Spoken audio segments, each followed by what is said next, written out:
So, man, going back onto this next fight coming up with Shoshino, a lot of people don't know why that, this guy was on the list, on the Right. top of the list. And I like to tell people, he's ranked number 8 in the world. He also, knocked Right. out, the same competitor, opponent that Lomachenko, about Nakatani, And what do you think, at this moment in time, April 8th, that you guys are going to show Well, in this fight with an uh, undefeated fighter coming over the from Japan? previous last 2 fights, I think maybe the only one wasn't undefeated was Jamel Herring. And, if you look at us, we approach every fighter the same.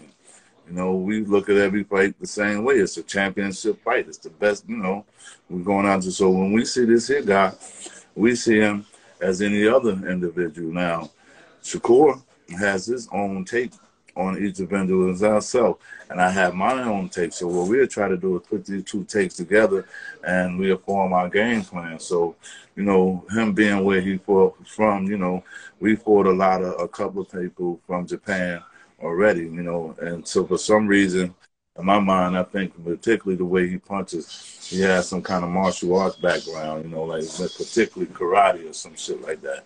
So, we're approaching him the same way, we hoping, he would try to box with us, what we want, And other than that, like I said, Shakur is really where he's really maturing well. He's getting physically stronger.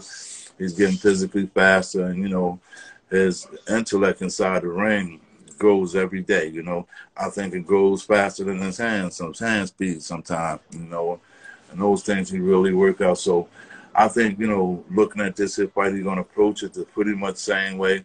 And going home, I know him, he's really going to try to, have an impressive performance, And the thing I don't want to do is try for the knockout too hard, just let it come. But he's looking to put on a real impressive performance.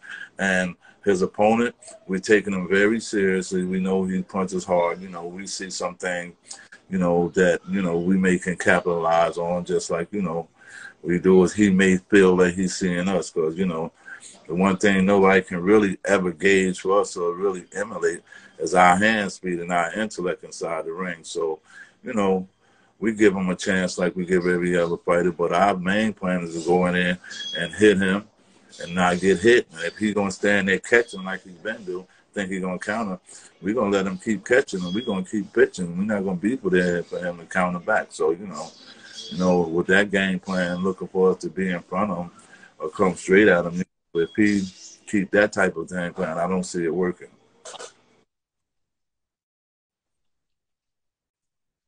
Right, right. So, I mean, how does it feel to be, molding Shakur from scratch, and being compared to like the Southpaw Mayweather, with a little sprinkle of, it feels good. Andre And, Ward. the thing about it that, that I like, a lot of the things that we do,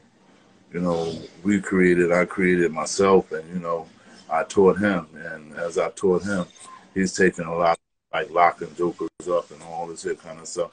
He took a lot of them to another level. So, he's like a scientist, He's going to keep experimenting until he finds the correct formula. So, his maturization, his skill level keep rising every day. So, it's hard to really predict where he's going to be and what he's going to be capable of. Because I tell a lot of people, you really haven't seen the best of him yet. You know what I'm saying? And, I try to keep his confidence where it needs to be. And he's confident enough. But when he gets as confident about himself as I am about him and his work ethic and whatnot, I think he's going to become a complete fighter, and all the things that you want to see in his development, you'll start to see him.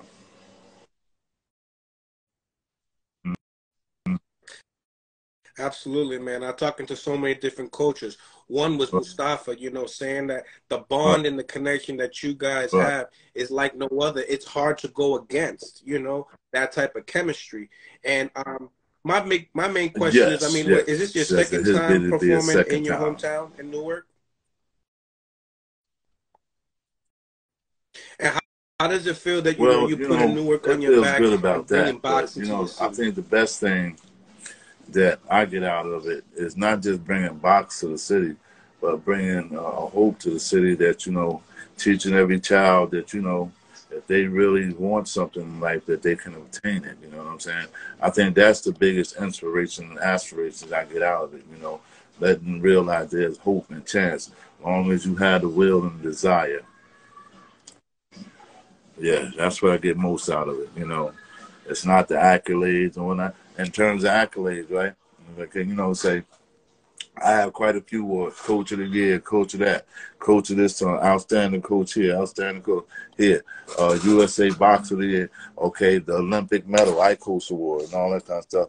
But the two that I take most pride in as two awards I got at the Junior Golden Gloves when I was voted outstanding coach, and it was from our peers. None of us can vote for ourselves. Everybody had to vote for another coach, man. And, I won it twice, and, that's one of the best feelings to have, just having the respect for what you do. I think overall, that's the biggest gratification I got.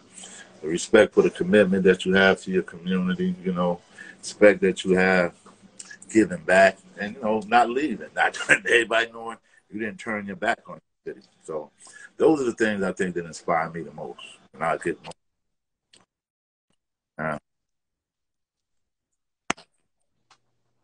Awesome, man.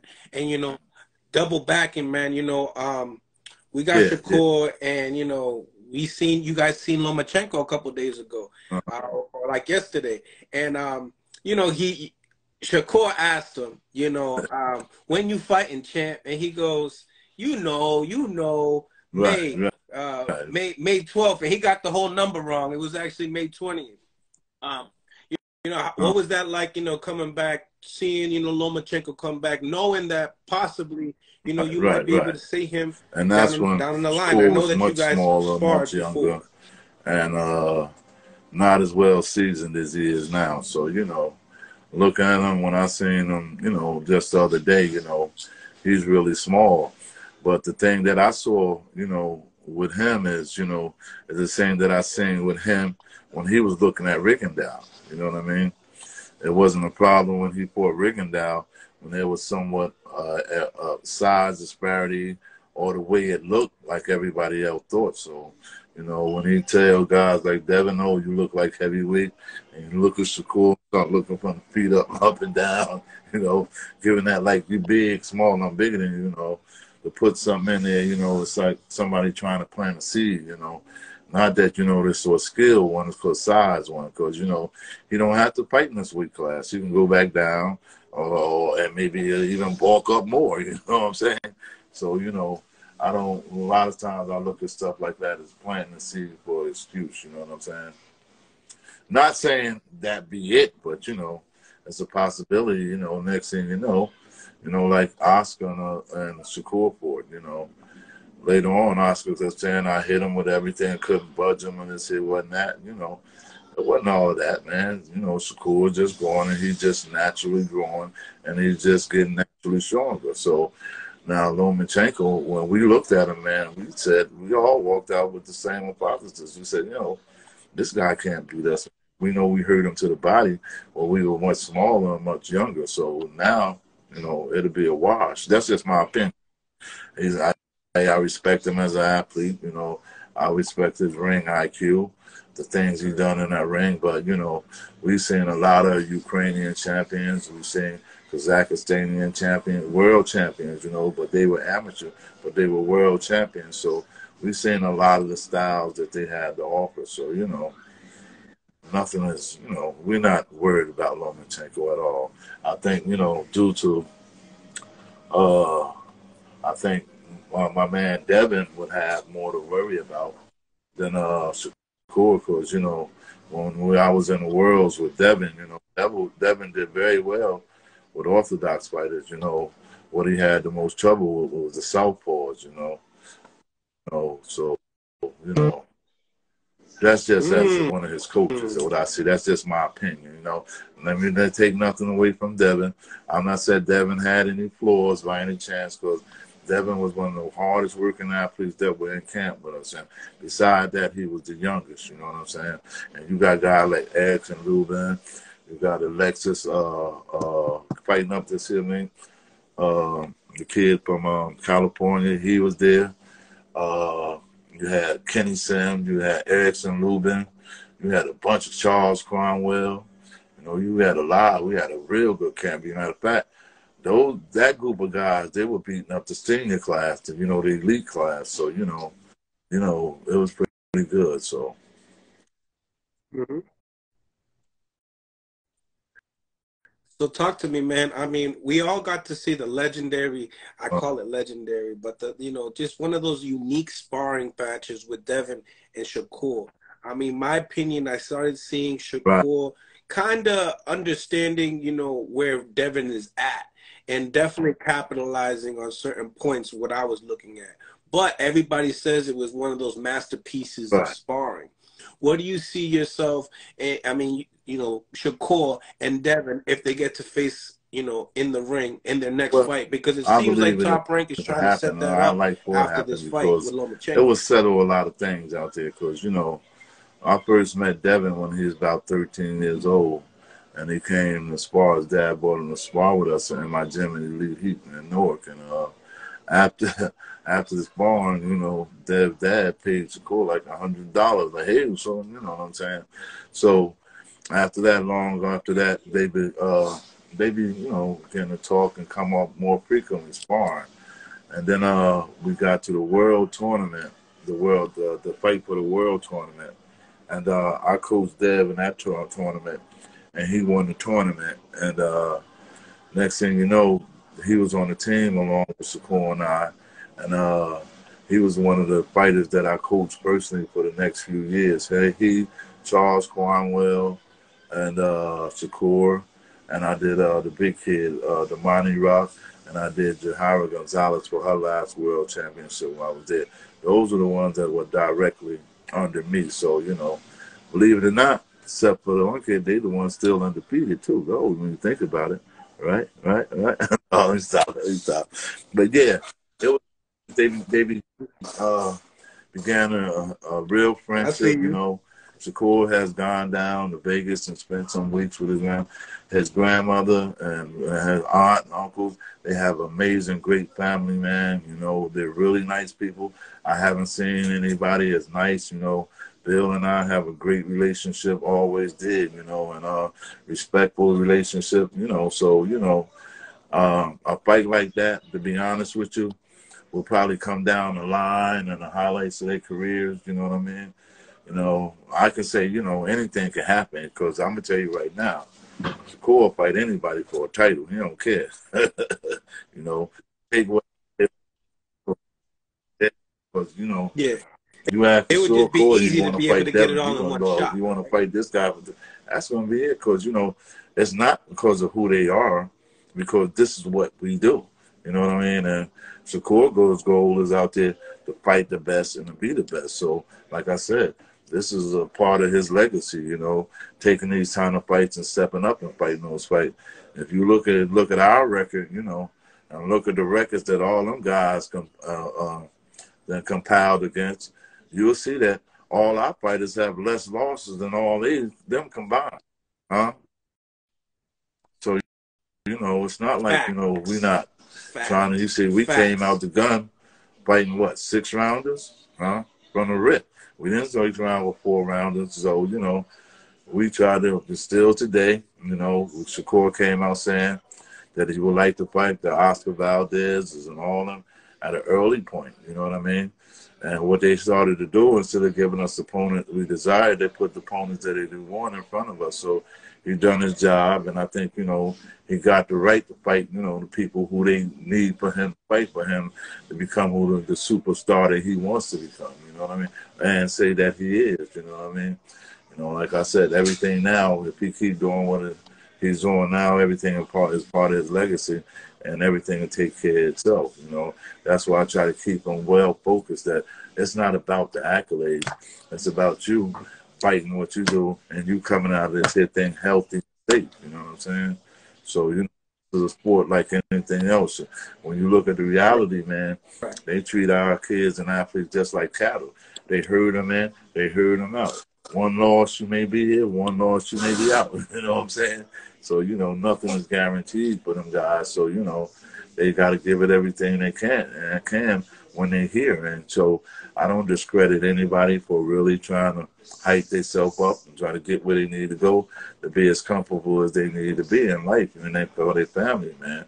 It's only right. But one thing Bernard Hopkins told me, that in boxing, every step of the way, they'll cheat you out of everything if you let them, And I listen to them and I see it, you know what I mean? Like I'm saying, just for the sake of money, fighters' lives are getting put at risk through coaches that really don't deserve to be coaches or really have fight experience at all the levels, less more at the highest level, you know what I'm saying? And it's truly definite to me. If you can't win on the amateur level, how the hell are you supposed to win on a professional level? And you see, promoters don't look at that. They look at what people say, okay? You got so many people that are in the boxing that really don't have no experience in boxing, but they making boxing decisions. So, you gotta look. Right. Right. So now, piggybacking off of some other sparring that I got to be heard about, the Tank Davis sparring, man, he be fighting and with with Ryan Garcia and April 22nd, and Tank, he mentioned about Shakur sparring, and Devin sparring, saying that he buckled both of them. But then there's other talk also about Shakur getting over on him. What was that sparring like? If you look on some of my pages, you'll see some pictures of Tank and Shakur when they were young, okay? Shakur's been sparring Tank ever since he was young. Tank was bigger, older than him. Shakur been getting with him ever since then. And Shakur is nowhere near the fighter he was boxing Tank when he was little. So when he got older, now Shakur is an amateur world champion. Of course it's going to be different. It would be ludicrous for anybody think it would be any different. And, he's got better, like I said, me and Coach Calvin, we knew Tank and Shakur since before we had known each other before Shakur and Tank became who they were, you know what I'm saying? So we've been around boxing that long, man. I first met Calvin years ago at the national championship in Missouri. But make a long story short, yes, that would be, I think that fight may happen and would happen probably before the Devin and Shakur fight. That's if he get through them because, hey, Ryan Garcia, when we fought Ryan, Ryan was, we didn't even know who Ryan was, not that he cared, but when we finished Ryan, I don't know how some Ryan mother got my phone number, but she got me and, asked me would I help Ryan out. And I told Ryan about that bullshit-ass jab that he had at the time that we was counting him over and under and everything else. And I taught him his jab, okay? So that jab, his dad talked about, that jab is all that shit he talked about. That jab came from me, okay? All right? So don't let that jab fool you, all right? But anyway, those guys, I heard about, Devin. I talked to Devin, when we was in camp doing it, about him and Ryan. But the true story is, look, when you look at advancement and the success in amateur boxing, you got to be in it to win it, right? So the guys that were in it, they won. The guys weren't in those, they lost. Okay, so amateurs, Tank, Ryan, and all those guys, they weren't only beaten by Shakur and Devin and them, they were being beaten by a lot of other people. You understand? But we had one kid, believe it or not, I didn't think it was going to happen. But Julian Rodriguez, we brought him and Tank up here one time to fight in Nutley, and Julian beat Tank. And, I know at the professional level, Julian Rodriguez can't beat Tank. So, the amateur stuff don't really mean a lot of things, but it does if you can take the easy way out and keep the media and build this here name out and reputation about yourself and go the easy way, go to Mexico, go somewhere and build a record up rather than going starting taking the fast track, go over there, fighting people that's in the rankings, so you get ranked earlier, so you can move up earlier, so you can get to a championship earlier. Okay, fighting not 6 rounds, fight 6 rounds. Okay, I did 2-6. I'm going to 8. Okay, I did 2-8. I'm going to 10. Hey, now you fighting top guys. Now you want to fight for some mandatory guy for a title. That's working, you know. So when guys don't take those routes and they build it up, you can get all the hype and whatnot. And I think actually the promoters are to blame once again, because they don't allow these guys to fight each other or to fight somebody that's going to really, you know, show their talent, you know, and going to really give us display skills, who they are, you know. Instead of having 60-40 matches, let everything be 50-50, like they say they're going to be, but they don't. We know that. Yeah, there's one guy that's in my city, right? The guy, you know, he goes around talking about, yo, I was ranked number 10. I was ranked number 10. And what had actually happened is the IBF had moved this here guy up to number 10 so they could win fight, you know, get him a mandatory, you know. But this guy tells the world he's ranked number 10, not knowing the IBF got fined for that shit and everything got bought for that shit, you know, they're doing it. So, you know, you can build a fighter, but the fighter that's built on his own and built by himself and built by his accomplishments and not his mouth or what people say or the media, those are the ones you can count on. Those are the ones I think will be around a long.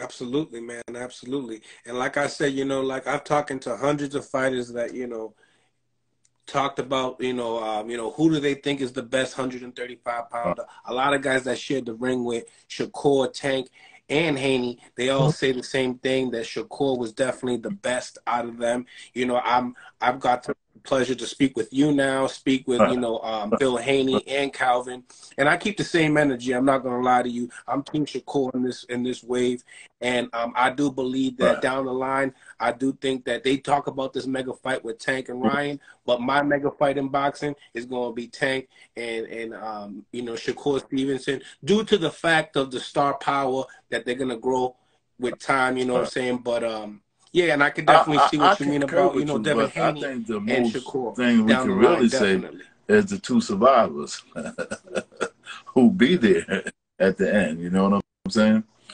You know, no, I don't never wish nothing bad on me, but I've had a prestigious amateur career. A lot of them guys ain't never beat me. And some of them who we talk about right now, we talk about haven't beat me in the pros either.